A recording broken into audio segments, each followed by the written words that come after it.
It's that flow, no, she my flow. Yeah. It's that Shutdown looms as Republicans seek short-term spending deal for government. Chances of a government shutdown grew Monday as Republicans concluded that they would be unable to reach a long-term spending accord by the Friday deadline. GOP leaders are now turning to a short-term funding measure in hopes of keeping agencies open while talks continue, but Democratic leaders say they are unlikely to support any deal that does not protect young illegal immigrants. Aides to key negotiators from both parties plan to meet Tuesday in an effort to rekindle budget talks, setting up a Wednesday meeting of the leaders themselves. If they cannot agree, the government would shut down at midnight Friday for the first time since 2013. House Republican leaders are scheduled to discuss their plans for a stopgap spending measure with rank-and-file lawmakers Tuesday evening. Hopes of a deal to keep the government open have been complicated by lingering mistrust following an Oval Office meeting last week in which, according to several people familiar with the gathering, President Trump used vulgar terms to describe poor countries sending immigrants to the United States. The meeting was to consider a bipartisan immigration deal to protect the Dreamers, young immigrants brought to the United States illegally as children, including the 690,000 currently enrolled in the Deferred Action for Childhood Arrivals program that Trump has canceled. Democratic leaders are demanding that protections for the Dreamers be part of any spending deal. They have the leverage to do so because Senate Republicans would need at least 9 Democratic votes to support any funding measure. Democrats also want Republicans to match military spending that Trump and many GOP lawmakers are seeking with an equal increase in non-defense funding. If they need Democratic votes, the overall legislation needs to meet certain Democratic criteria and be reflective of the values of the Democratic caucus and what we believe are the values of the American people, Rep. Joseph Crowley, NY, the chairman of the House Democratic caucus, said in an interview. There is also no guarantee the House GOP leaders will be able to rally a majority of their members to support a short-term spending measure, which multiple congressional aides and a senior Trump administration official said would probably last through mid-February. Defense hawks, in particular, are livid at further delaying a planned boost in military funding. That could mean House Republicans would also need Democratic votes to pass a short-term deal, something the minority party may not be inclined to provide this time around. One option Republicans are strongly considering to win over Democrats, according to 2 aides familiar with the GOP's planning, is attaching a long-term renewal of the Children's Health Insurance Program to the stopgap. Republicans believe that many Democrats, especially senators seeking re-election this year, will have a tough time voting against the program, which they have called a top priority. On Capitol Hill, however, there are hopes that tensions will ease as the shutdown deadline approaches. The government last shut down in October 2013. When Republicans opposed to President Barack Obama's healthcare overhaul demanded its defunding. Government offices closed, and hundreds of thousands of federal employees were furloughed for 2 weeks before the GOP relented. Last week's meeting went off the rails when Trump angrily rejected a tentative deal negotiated among a small bipartisan group of senators, one that did not include any Republicans who support the strong restrictions Trump favors.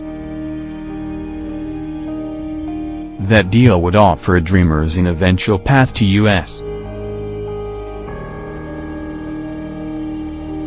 citizenship in return for border security funding, including some that could be used to construct the U.S. Mexico border wall Trump campaigned on. And it would end rules that allowed dreamers who become citizens to sponsor their parents for legal status in the United States.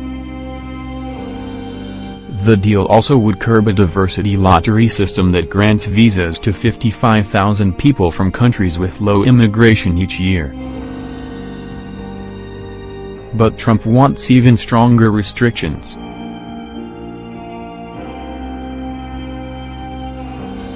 On Tuesday, Trump appeared to dig in over his demands for a Great Wall.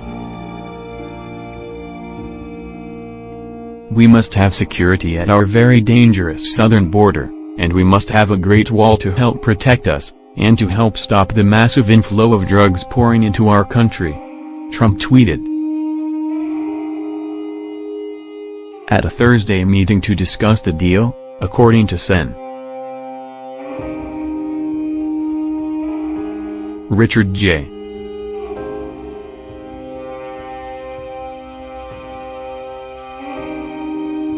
Durbin, DL, and multiple other people familiar with the meeting, Trump referred to certain poor nations as shithole countries from which the United States should not accept immigrants. Two Republican senators who attended the meeting accused Durbin on Sunday of misreporting the remark, and Trump himself waded back into the controversy Monday, accusing Dickie Durbin of having totally misrepresented what was said in the meeting. "Deals can't get made when there is no trust. Durbin blew DACA and is hurting our military," Trump tweeted Monday. Durbin stood by his comments Monday, while fellow Democrats backed him up and said it was Trump who had a credibility problem, adding that they had no plans to abandon their demands. GOP aides believe that the group of 4 deputy leaders from both chambers, the No. 2s, as they are being called on Capitol Hill, including Durbin, Sen. John Cornyn, Artex, House Majority Leader Kevin McCarthy, R. California, and House Minority Whip Steny H. Hoyer, DMD, is more likely to produce a workable immigration accord, which would then unlock an agreement on spending levels and other outstanding issues. At the end of the day, if something's going to be produced that can pass both chambers and get signed by the president, it's going to come from this group, said a Republican familiar with the talks but not authorized to comment on them publicly. But even if the leaders are able to make progress in the coming days, lawmakers and aides say another temporary spending measure, the 4th since the fiscal year began October, one will be necessary to keep the government open past Friday. When the Senate returns to work Tuesday, its first official order of business will be a procedural vote on reauthorizing the government's authority to conduct foreign surveillance on U.S. soil.